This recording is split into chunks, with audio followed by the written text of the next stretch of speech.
and we're going to talk a little bit about the history of the refuge and his involvement with it, and his 40 years or so on the island. Not quite. Well, Not quite. Over time, yeah. It's been almost 40 years. Mm-hmm.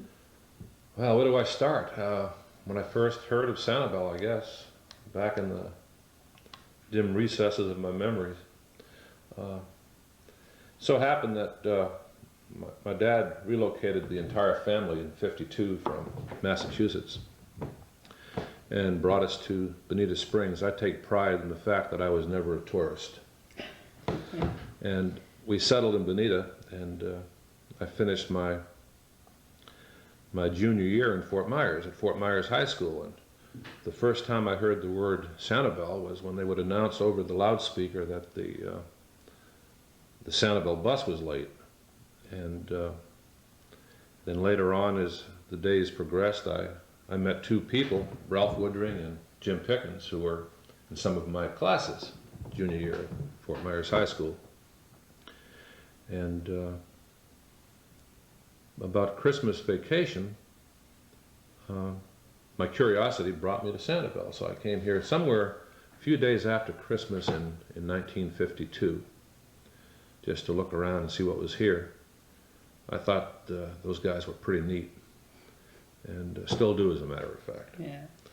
And later we moved to Naples, and I finished high school at Naples High, and then later went to work for the U.S. Fish and Wildlife Service, and I guess it was sometime in 1957, working in red tide research as a fishery assistant. And it so happened that Tommy Wood, who was the manager here at Sanibel, was also a part-time pilot. He would fly the coast, and one of us assigned to the lab in Naples would go with him to collect water samples and collect water chemistry. And after some, I guess, 6 or 7 months, they decided to move the lab from Naples to St. Petersburg. And I had the opportunity to go to St. Petersburg, but I chose not to, and it so happened at that time Tommy Wood told me about a position that was opening up on Sanibel, so I applied for that. And I came up here with him in '57 to look over the island, see if I in fact wanted to take the job, if and when it was offered to me. And finally, in the latter part of 1958, it was offered to me, and Jean and I brought Leslie. Leslie, my daughter, was only 2 months old at the time. We moved lock, stock, and barrel to Sanibel, came across on the ferry with a borrowed pickup truck and a couple of friends of mine, and we unloaded everything in the lighthouse building, quarters number 2. We called them quarters, now I guess they call them cottages. But I guess officially they're quarters 1 and quarters 2. And we unloaded everything, and then we went to do some sightseeing. And we jumped in this pickup truck, and I wanted to go check out the Bailey Tract. And Richard Beatty, a dear friend of mine, another friend I've lost contact with, we decided we'd drive through the Bailey Tract. Well, we did, and we got stuck. And the last ferry left here at 5:30, I believe, and we got stuck around 3:30, and there we were. We couldn't get out. So, I don't know, one of us, we either hitchhiked or went down to the Standard Station. And after some pleading, we got Cliff Grimard, who used to live on the island. He had an old Jeep, and he came down and pulled us out. I made the last ferry. And then a few days later, we moved to the island, and we moved into the lighthouse building. And there was there were no appliances, things like refrigerators or even a hot water heater. And unbeknownst to me, the government should have supplied these to me, but they didn't. So out-of-pocket expenses included a new refrigerator, a new hot water heater, to the tune of like $1,200 back in those days, and for which I've never been reimbursed.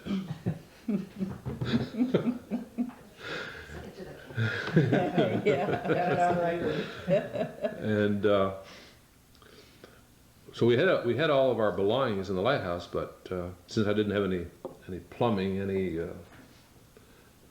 kitchen sink or hot water heater, we moved into a little cottage that was across from my quarters 2, that was built by the Coast Guard back during the war years.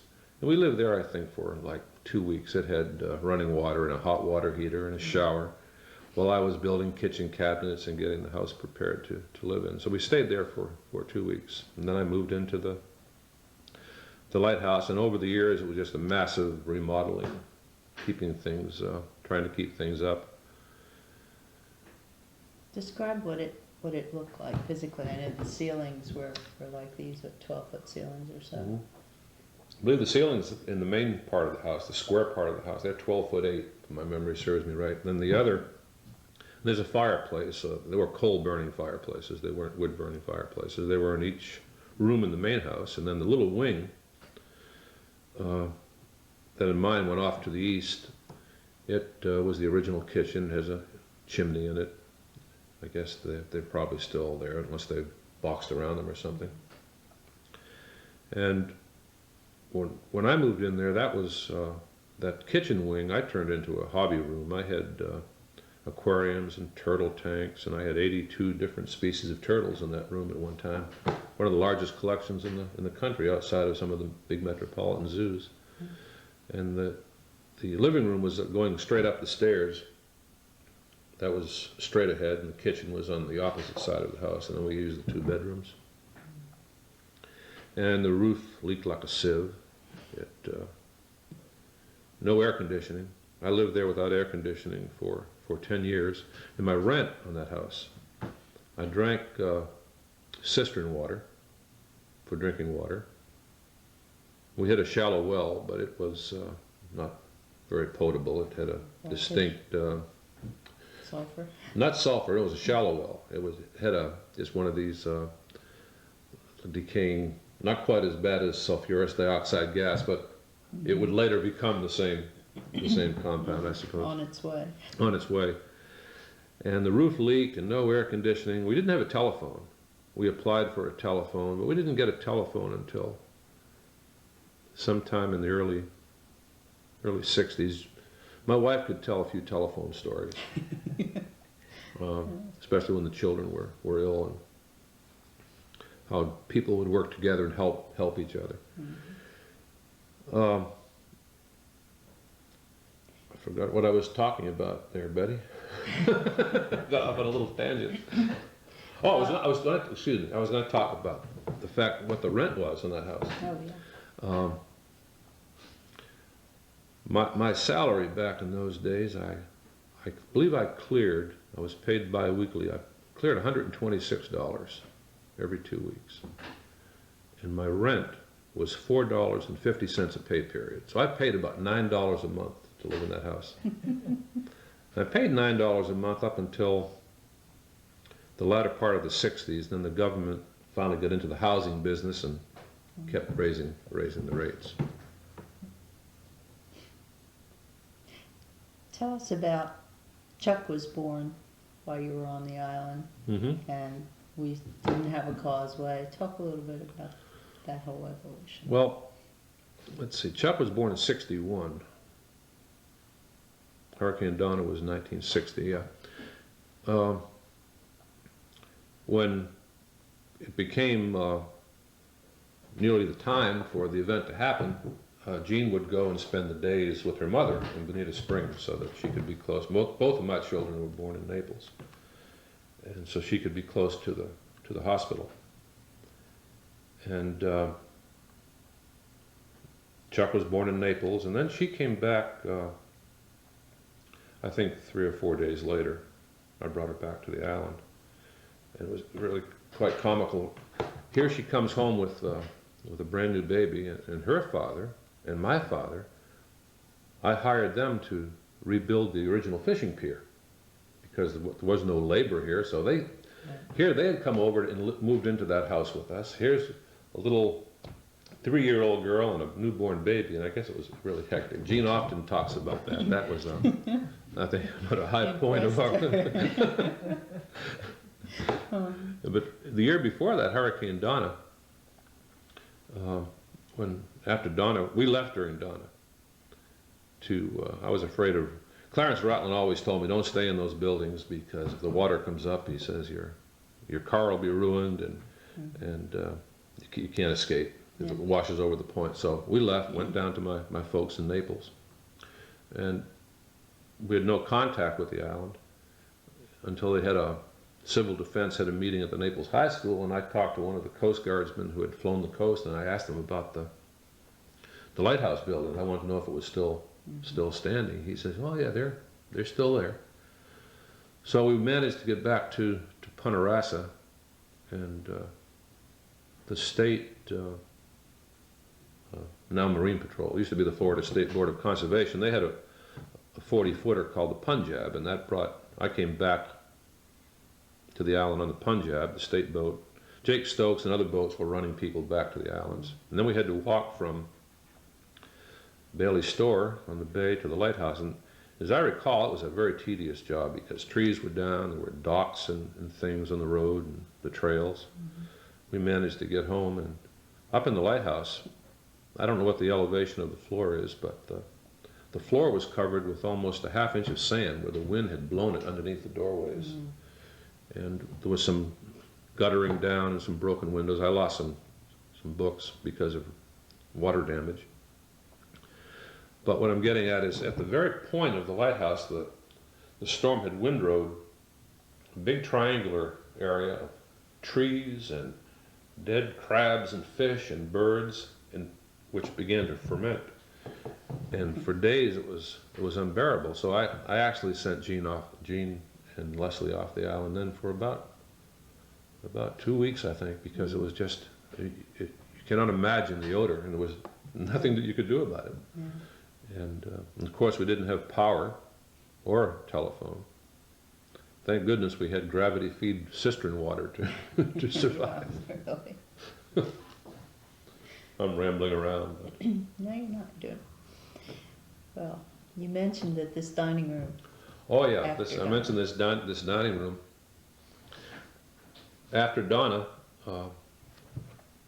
we didn't have enough pressure, system pressure, to take showers and those kinds of things. And everyone that could work, every piece of equipment, tractors or jeeps, worked to clear periwinkle, because periwinkle was, impassable. So we would all work. I would run the government jeep, pulling trees and pulling wires and those kinds of things. And then at the end of the day, I would go down to Walter Strong's motel. Which was? On the Gulf, on West Gulf Drive. I believe it was called Whitecaps. Walter Strong owned a motel, and he was also a mail carrier.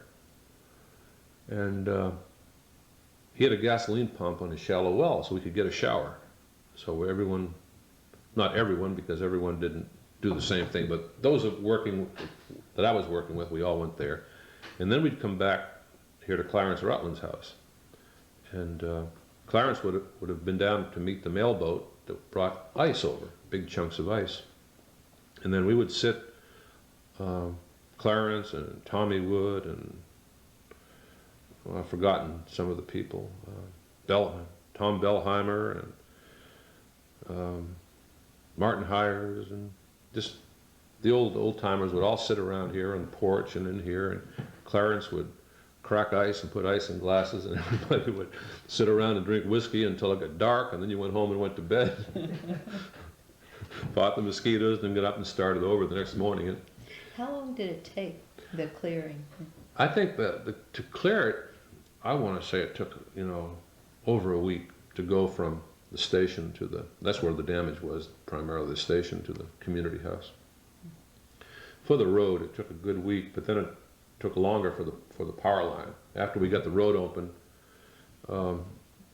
we then started on the power line. I felt my work on it fell off after we got the road open. I think the ferry landing was out for like 3 weeks, and they couldn't get 2 or 3 weeks, and they couldn't get the trucks over here to rebuild the line. So as soon as the citizens got periwinkle open, then they jumped on the power line so they could be ahead of the game to reconnect. But at the lighthouse, it was 5 weeks before we had electricity restored, and it was 3 months before the telephone was back in the refuge office, was working. You mentioned doing some red tide research and smelly after the hurricane. Mhm. We had a pretty substantial red tide in 71.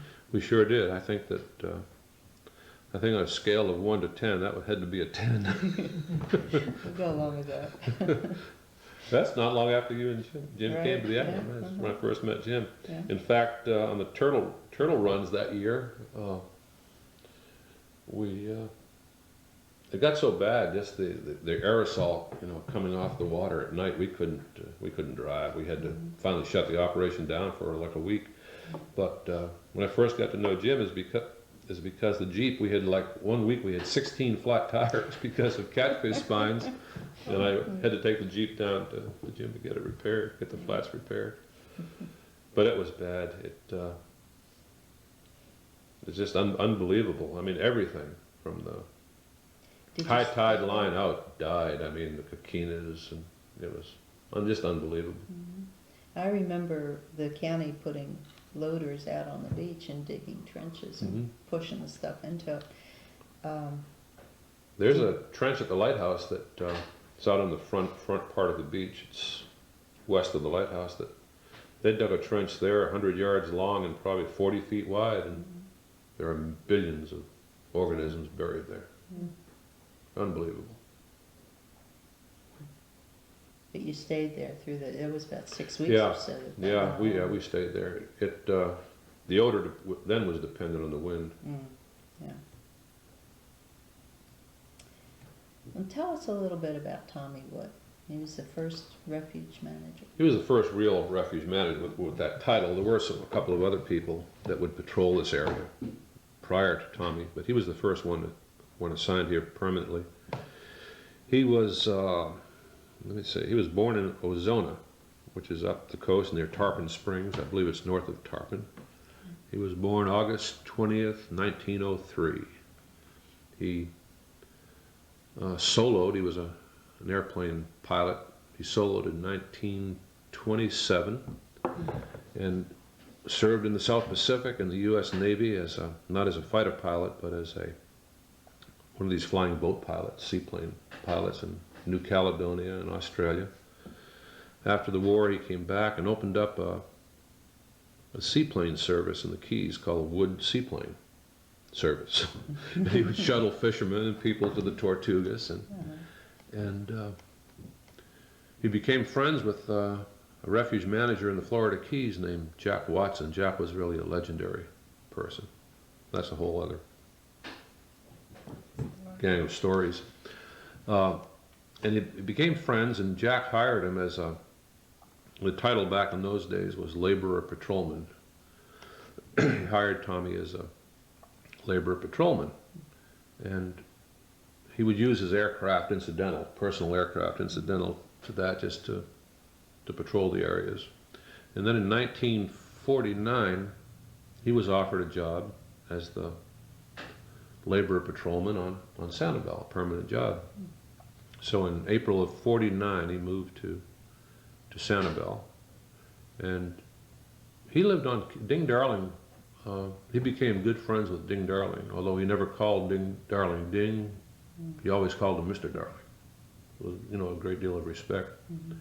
And Ding Darling somehow provided some temporary quarters for Tommy up on Captiva for a while, and I guess then he moved into the lighthouse building in quarters 1 in 1950. When I came over in '57 for the checkout to see if I wanted to come here, him and his wife Louise had bought a house on Woodring's Point, the one that Jack Thomas, well, not the one, but the piece of land that Jack Thomas built his home on. And they were living there in '57. When I moved here in '58, they were living back in quarters 1, so they were my neighbor. And by that time, the refuge system had bought him a government aircraft, and he was promoted to refuge manager. And I think through the years that I worked with him, I think we had 3 different aircraft. And he would land we had a dolly, a cradle that we would land the airplane in Tarpon Bay or in Pine Island Sound, depending on wind, and taxi up to the bank. He would run the boat up on a large wooden base that had wheels on it, and then I would winch it up out of the water where it would be high and dry.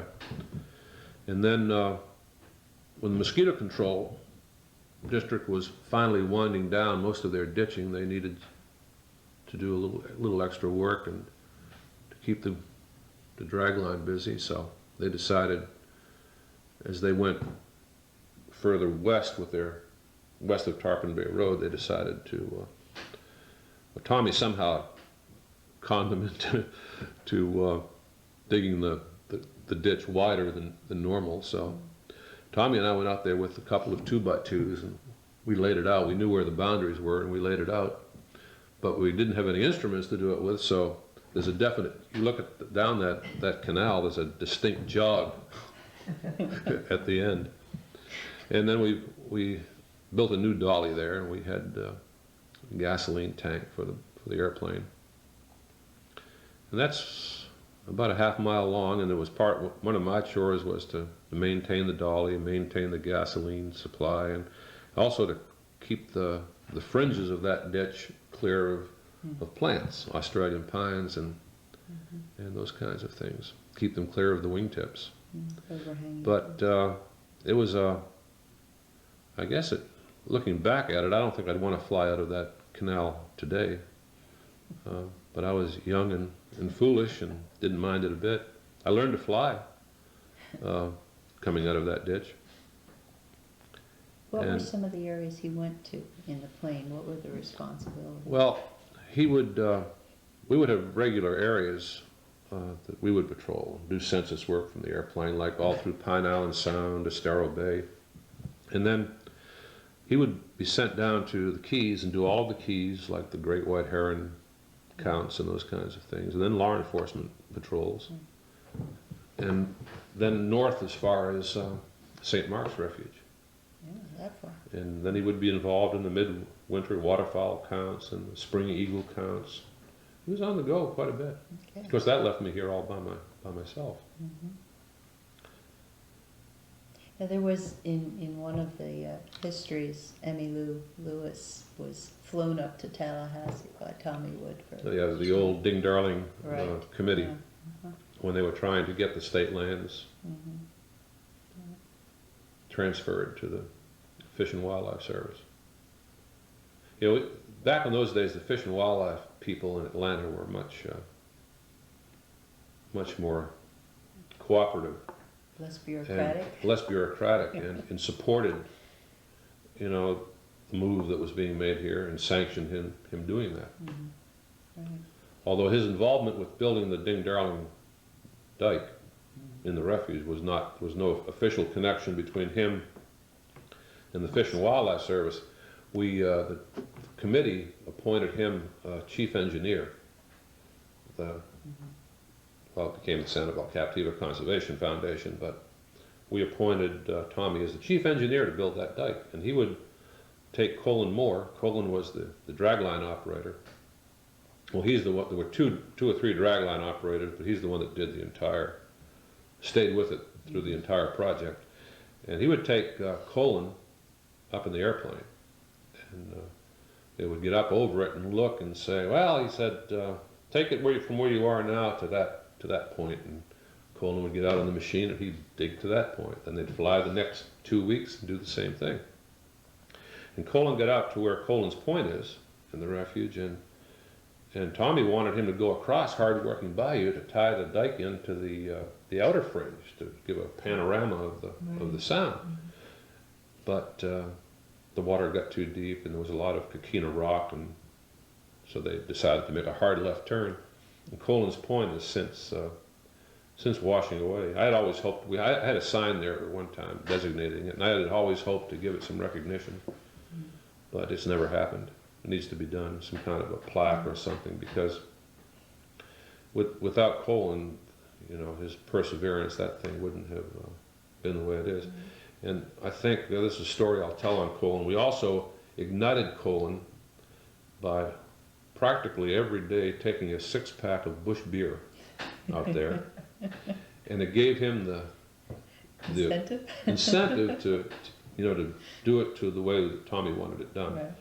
And I'll bet if that deck was dug up, there'd be Bush cans from it in there. And I must say that later in the day, Tommy and I would often partake of a cool drink with Colin. He was quite a character. Is Hardworking Bayou, was that named at that time, or was that a name that was there before? No, we called it Hardworking Bayou. Okay. I think it's based on it was hard to fish. Oh, okay. Okay. I was just wondering whether it was because it was hard to dig. No, it was called that. Yeah. I think it was just a hard spot to fish because of depth. It was good fishing, but it was hard to work nets. Okay. There used to be parties under the buildings. You remember some of them? I remember some of them, yeah. Yeah, they used to have the annual 4th of July picnic, and that was put on by the, what was it, I guess the American Legion put it on, yeah, and Alan Nave, he was one of the chief cooks, and everyone in the island was there. That weren't very many people back in the early 60s, but it was a real big affair. Then it just got out of hand. Just got too big. Yeah. They had at one time at little Kinsey Park, which was at the end of Ferry Road on the Gulf side. Kinsey had a little park there, but it got too big for that. And then the Legion started having it when they built the Legion Hall. They moved it there. But after that, I had some of the turtle people. We had an annual party there. Some great times, great cooking. And of course, when I first moved there, in that house, I could stand on that back porch. And I have movies of my mother and dad walking underneath the house in knee-deep water shelling. And on a high tide, I could take, when the mullet were running, I'd take a cast net and throw it off the porch and fill my net with mullet. And I've caught snook off that back porch. So, you know, and then I would have picnickers up under the house constantly. People, they'd actually have enough gall to light their barbecue grills up under the house. So that's when we first fenced it. It got just too much to handle. You said you had torn down some buildings down there, the observation tower that had been standing, the government wharf. Yeah, there was an old, some of the old photographs, you'll see an old wooden tower that's right on the point. There was a conflict between the lighthouse service and the Coast Guard, and they wouldn't let the Coast Guard use the lighthouse for observation, so the Coast Guard had to build their own. It was about a 40-foot high tower. It's a commonly constructed tower you see at life-saving stations like over at Stewart, the House of Refuge. It was just a little cypress cabin up on top of some telephone poles, and it had cables that guided it all together. But by the time I got here, it was leaning over quite a bit, and island kids would climb up in there. We were afraid it was going to, you know, blow down, and so I was given the orders to burn it down, and I burned the thing down on the beach. Some of the old concrete supports are still there, and then at the old fishing pier, which was the original Coast Guard dock, there was a boathouse that had a railway that went out into the bay. The Coast Guard would keep one of their vessels there back in the early days, and it was falling apart. So I actually bought that building. I bought that building for $5, and I demolished it on my own time. My brothers would often help me, and my brother-in-law, and we dismembered it and took it down to Naples and built a hunting camp, which has since burned down. And then, of course, the pier, we rebuilt it, as I said, back in '61, and then somewhere about 1967 we took the roof off the original pier and then rebuilt it again. And then in 1971, after Tommy had retired, I was in charge, and I made the decision to close the pier. And I was under a lot of criticism for doing that by people on the island. But believe me, if I hadn't taken that action, there never would have built a new pier. Never would have been a new pier built there, as there is now, because I mean, I had calls from the regional director telling me of the Fish and Wildlife Service, telling me how unhappy he was that I took that step. But I was afraid the damn thing was going to fall down and someone would be killed and swept away in that current. That's how bad it was. Yeah. So I just closed it down one day, and then the phone started ringing. And then I had one of the leading citizens of Sanibel stand at the bottom of a ladder cussing me out with some pretty strong and serious language. And I recall, like, Bob Sabatino. Bob, he's a fishing guide on Captiva. He used to work with us part-time in the summer. And we're putting a roof on the shop building, and this language was bouncing back and forth. And I grabbed my hammer and I started down that. Are we still taping? So I started down that ladder with my claw hammer to confront this person. And Bob pulled me back, and I cooled off. But I doubt if this person really had enough intelligence at the time to recognize the benefit that me closing that pier had made for the island. So I never got any credit for that one. But there would be no municipal fishing pier. But I took the flack. I probably, that's about the time my promotion stopped. My rent went up too. They jacked my rent up to $200 a month, so they were getting even. It took them several years too to get it all together. Yeah. Yeah. Oh, that's because they were being stonewalled by the Fish and Wildlife Service. Designs, and, I mean. What was the extent of the refuge when you came here in '58? What was the acreage? Well, we had what were you in charge of? We had the Lighthouse Point under a revocable agreement with the Coast Guard. That was supposed to be 54 acres, but it was only like 23 because the rest had all washed away. We had the 100-acre Bailey tract on Tarpon Bay Road that the service had bought. It was not a gift from the Baileys, as some people think it was. The Fish and Wildlife Service bought it for the sum of $5,000, $50 an acre, in about 1950.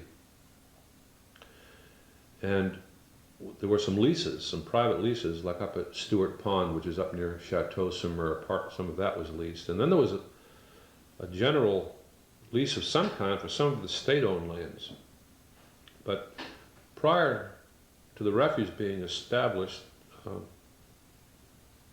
I still have some of the old cards somewhere. There were some petitions that were signed by people on the islands to establish Sanibel and Captiva as sanctuaries. And I think in '35, they were set up as sanctuaries under the Florida Game and Freshwater Fish Commission. Through a special act through the legislature where if the county had so many people, you could actually enact these little sanctuaries. And there was the Lee County Refuge Commission was formed.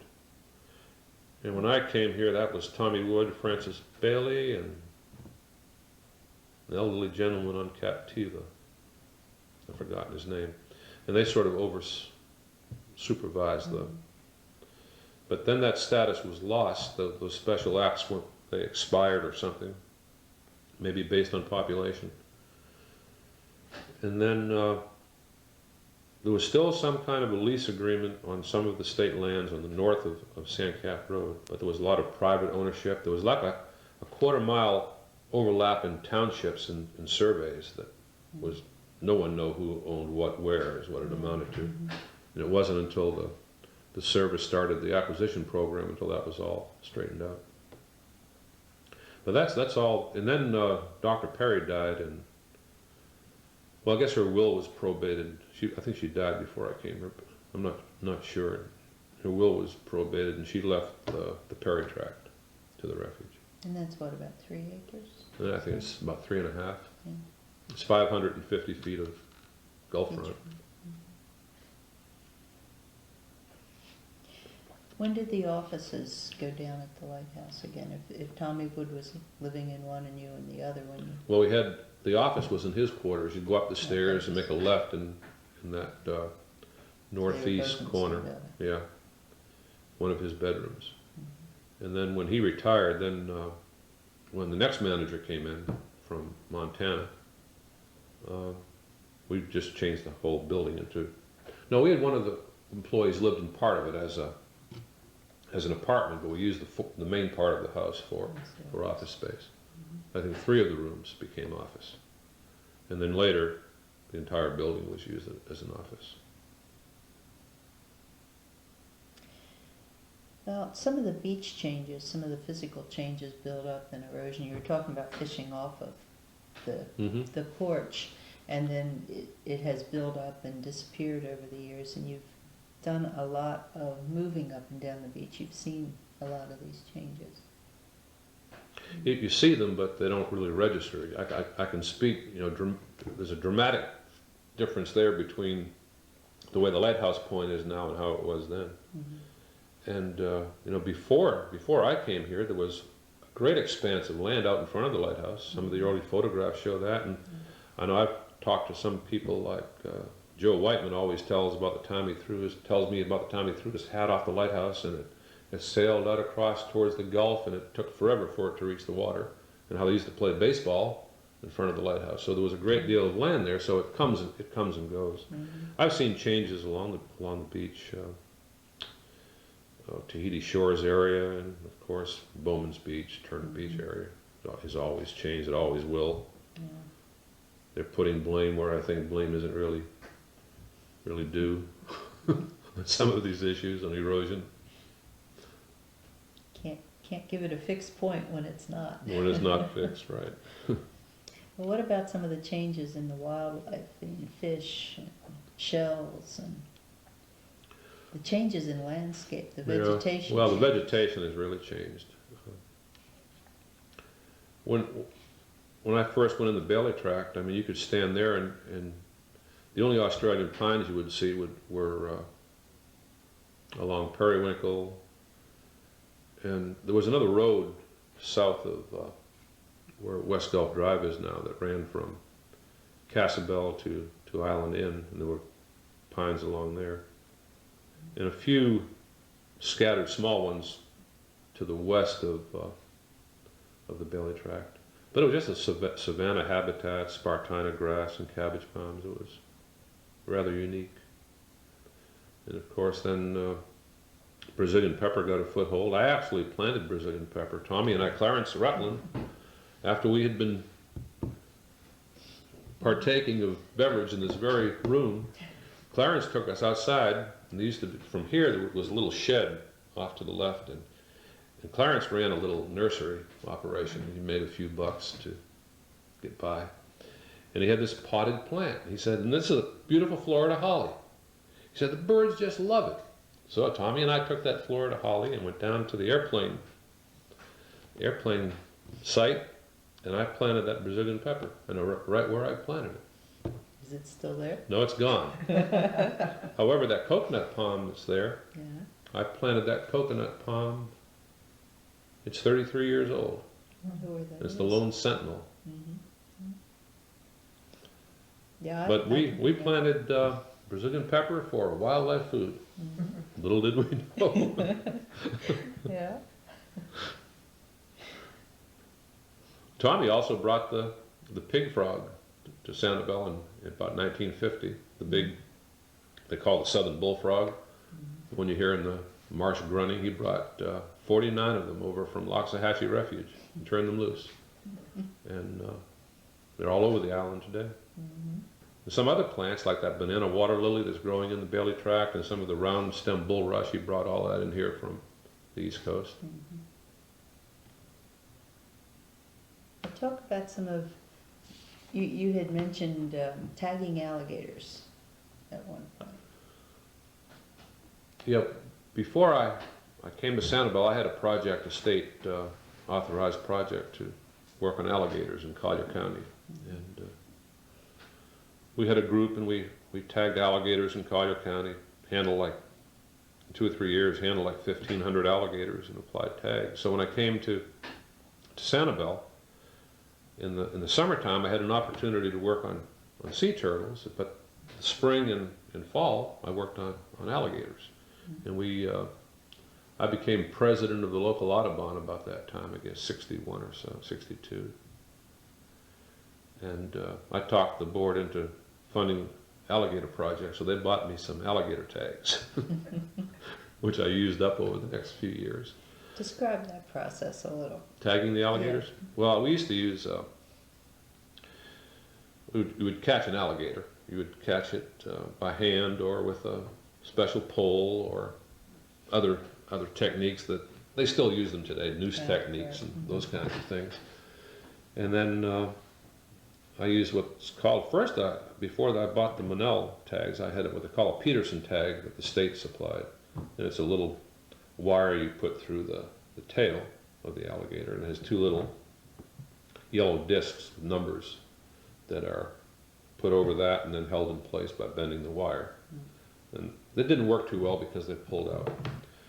And then the Audubon Society bought me the Monell tags. It's the same thing that we still use for sea turtles today. And it was just applied with an applicator through the tail. And then we noted some loss because of that. And then we started clipping the keels on the tail in codified technique. And I guess that's still being used today by the alligator handlers. But I had a narrow escape with an alligator, and I gave up alligators. In fact, I've had a couple of bad escapes. Well, the worst, the most painful one was the 1971, during the 1971 red tide.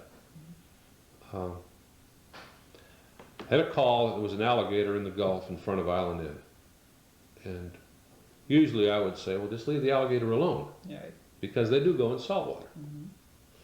But Ed Phillips was down working on turtles, and George Weymouth was around then, and the 3 of us decided let's go down and fool with this alligator. So there were several hundred people at the site by the time we got there. We waded out and tried to herd the alligator up in the shallow water. It was about between 5 and 6 feet long, pretty strong animal. And we got it up into away from the wash channel up on one of the bars, and I could see it down through the water. I guess I was probably in water just below chest deep, and it was just being still on the bottom. So I was a little too deep, and I went under. I straddled it and went under, and normally I would grab it behind the head and get a scissor, get a hold of the head with my left hand, the jaws, and my right hand on the foreleg, and a scissor, and walk it in that way where it couldn't twist on me. But it was so deep, and I guess it was because of the distortion, my right hand ended up in the alligator's mouth. And here I was, and believe me, if you've ever been bitten by a 5.5-foot alligator with those sharp teeth, in excruciating pain, and hundreds of people, at least 100 people, watching you, and you wanted to scream at the top of your lungs, and you didn't want to lose control because of that fact, but you didn't want to lose control of the alligator, because believe me, if that thing had, if I had, pulled back and let that animal twist, goodbye hand. So I had it between my legs, and it wouldn't, I'm waiting for it to relax, and it wouldn't relax. So I took my thumb and forefinger on my left hand, and I just gave it the old eye push, and I kept pushing and pushing, and finally it began to relax. And I got my hand free, and I recaught it. I took it in, and I gave it to George. Eddie was not an alligator person, he was a turtle person. So George took the alligator, and he bound it, and I ran up to Island Inn, and I watched the blood off my hands, and to see how severe it was. And all it was just puncture wounds, because I didn't allow it to move or do any twisting or shaking. So I cleaned it up real good, and I put some iodine or something on it and bandaged it. We went and tagged the alligator, turned the alligator loose. Now, bear in mind, I was doing all of this in red tide tainted water that was pink red. I woke up the next morning and I went into the bathroom to get myself ready to go to work, and I couldn't believe what I saw. I had big water blisters. Some of them were 1.5 inches in diameter, all over my body. The other guys had been in the water. They hadn't been affected. I think something got in your blood. Got in my bloodstream, and I had some kind of a reaction to it. It was just, it was like somebody took a hot coal and just burned me and raised blisters. I couldn't believe it. So red tide pox. Yeah, red tide pox. I don't, I said, hey, I'll give this a while and see if it goes away. In a couple of days, they dried up, but it was. I'm sure Jim probably saw. I was showing everybody those things. Yeah, I just don't remember this one. Yeah, yeah, that was something. That was one narrow that hurt. Then I had another one. A larger alligator almost got my face, and I just decided I'd give it up then. And then a few of my friends that picked up the ball on alligators after that have had some very serious injuries. George Campbell was badly bitten. Bird Westall nearly had a very, very severe bite. It's for the young people now, agile people now, yeah. Yes. Well, when the Causeway controversy surfaced, what was your reaction to that, and what do you remember about it? I was against the Causeway. I'm still against the Causeway. I think the Causeway just ruined this place. Yeah. It's a combination between the Causeway and the water system. Those two things. Yeah. And this island has since then degraded, in my way of thinking. And everything has changed. You talk about habitat changes, but the wildlife has changed. The people have changed. I went in to vote yesterday. I wasn't going to vote, I said. But George Zajac called and said, let's go vote. So we went to vote. When I came to Sanibel, I registered for the first time. I was the 105th registered voter on the island. Francis Bailey registered me. I walked in that community house yesterday, and of all the people milling around at 10 o'clock in the morning, I saw one familiar face. I just couldn't believe it. I knew no one. Yeah. It's just boggles my mind the way it's changed. Yeah. There's what, 4,400 registered? Yeah, something like that. Yeah. Yeah. What about the roads? The road system out here and the general transportation going out to Captiva, was it? Well, the road, yeah, Sandcap was surface when I came here, but it was rutted. The speed limit was 65 miles an hour on that road when I came here. I think the speed limit on Periwinkle was like 45. And of course, Casabel was sand. Dixie Beach wasn't here. Dixie Beach Boulevard wasn't here. Rabbit Road was sand. And there was nothing off on the sides other than those roads. There was Gulf Drive and Periwinkle and Sandcap and Rabbit Road, Tarpon Bay Road, Donax, and then there was another one through the trailer park. Right. I've forgotten the name of that road. And then Beach Road.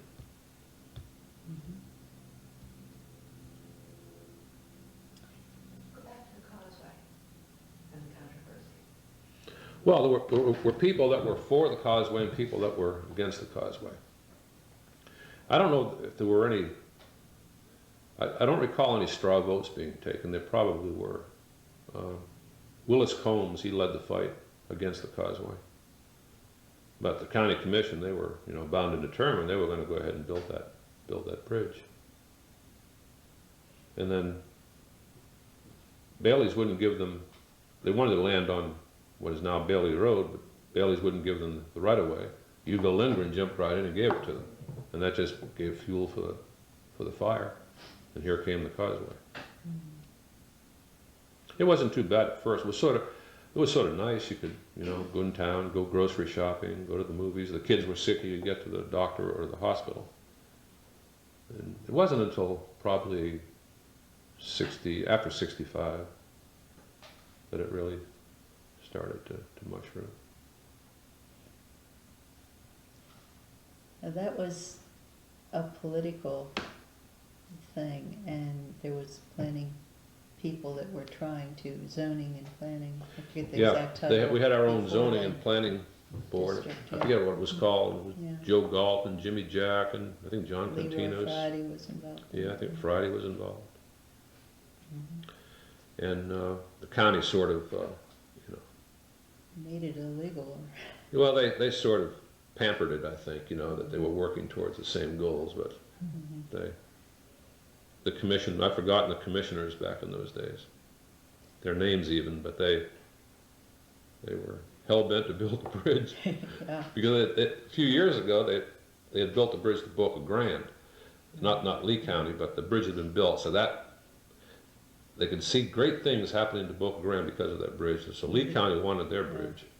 They wanted to build a road the whole length of the Barrier Island. Oh yeah, so connect there was the a road plan all in day. the Lee County Transportation Department up until probably the early 70s that showed that.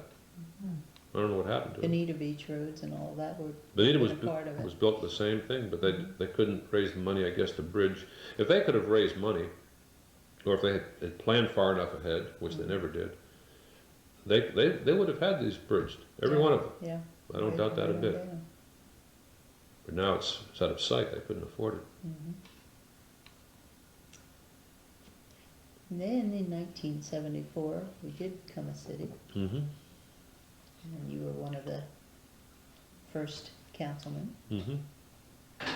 I think it was definitely a step in the right direction. We look at what's happened to the island since '74, and it may not look that good to us, but just in retrospect, think of what would have happened had we stayed under good old Lee County. Mm-hmm. I mean, condos, they were permitting condos on the ground at 44 units per acre. They did grant us the height limitation, but that would have been knocked down by now. We would have had those 90,000 people they Yeah, were expecting. that's for sure. And I try to give that message to people that come over here and say, "Oh, this place is built up." Some of my relatives that have never been here. Like, God, I didn't think Sanibel Island was like this. I said, "Hey, wait a minute. What would this place have? You don't know what this place would have been. Yeah. Now had we not taken steps back years ago to change it." Yeah. I just wish that this island had been 10 miles further out in the Gulf of Mexico. Out of sight, out of mind. Well, tell us about Coretta Research. Well, Coretta is a program that, see, when I came here, I started working with sea turtles, and it was just myself and my wife and my children, and then people became interested, and Tommy Wood supported that type of thing. And I recall having a talk with him and Ding Darling. When I first met Ding Darling, it was like, I want to say February '59, and I was putting, it was early, I was either putting up the flag or I was painting the flagpole or something at the lighthouse. I was at the flagpole. And this car pulled up, and this older man got out with a cane, and pretty good sized man. And he walked over to me and he said, "Oh, you must be the new man."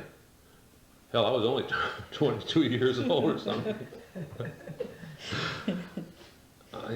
I says, "Yeah, I'm Tommy's new helper," and Tommy Wood's new helper.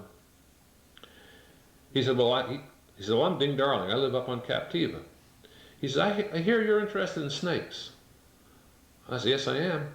He said, "I just saw the most beautiful indigo snake crossing the road down by the school." And then he went on to tell me about this beautiful indigo he had seen. So he went up in the office and visited Tommy, and Tommy yelled at me to come up and have a cup of coffee. So I went up and sat in Tommy's kitchen, which was in that west wing of quarters number 1.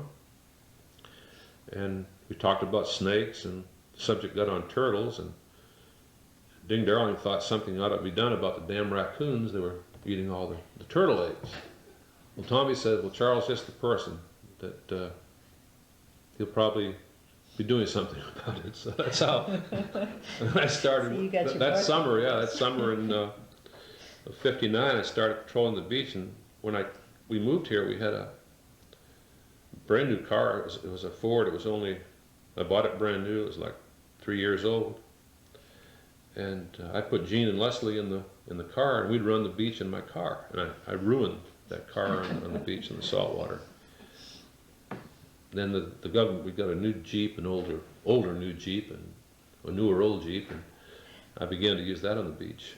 And by then, enough people had generated interest that we wanted to do things with the turtles. We wanted to learn a little more about them. So that's when we formed Coretta in '68. And The first, pardon? #1 permit. Yeah, turtle permit #1. Still hold that permit. And then over the years, we did a lot of good things, and we learned a great deal.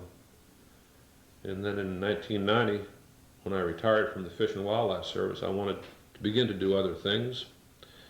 And I was looking for a way out from all the responsibility and reports. And then last year, I turned the program over to the Conservation Foundation. They'll be doing the summer work from now on. We're still keeping Coretta just to keep our permit and attend meetings, but I don't plan to be active anymore. What other things would you like to talk I about? don't know. Do we run through your list? There's a name you mentioned, and then Jack Watson was Yeah. an interesting person in the Yeah. Everglades. Yeah, Jack Watson was one of the early labor patrolmen that worked the Florida Keys. But see, back before the Everglades National Park, it used to be Everglades National Wildlife Refuge, and it had its headquarters over at Dania on the East Coast. And Jack's responsibility was patrolling the entire Everglades, all of the South Florida Peninsula, by boat and Jeep, what have you. And he became notorious in the way he would treat poachers and things. And Something about that Watson name. yeah, I don't know if he was any relation to Ed Watson down at Chatham Bend. That's a possibility. Yeah. But come to find out, and Tommy Wood didn't know this until later, Jack Watson was also born in Ozona, in a little backward town on the Florida coast. And these two people that became friends and co-workers were born in actually the same little town. Strange. But Jack was a gung-ho law enforcement person, and he was the only law on the Upper Keys. He did work with deputy sheriffs, and when the Cuban crisis was happening, he was arresting, just the firearms that he took from Cubans filled a warehouse as big as this room. And he was really involved. And he had the habit of, if he'd see a light out in the marsh, he would just as soon take a Thompson submachine gun and just, come on out of here. I'm Jack Watson, federal agent. You know, that kind of stuff. And like the old J. Edgar Hoover FBI days. So he had a reputation. He was here for the dedication of the refuge back, I guess, whenever it was dedicated. At the formal dedication sometime in the early 80s. Yeah. He's since passed away. Tommy Wood passed away in February of 1990 at 86 years. If he hadn't been crippled, I still would have jumped in an airplane with him because I trusted that man's flying. Yeah. Really something else.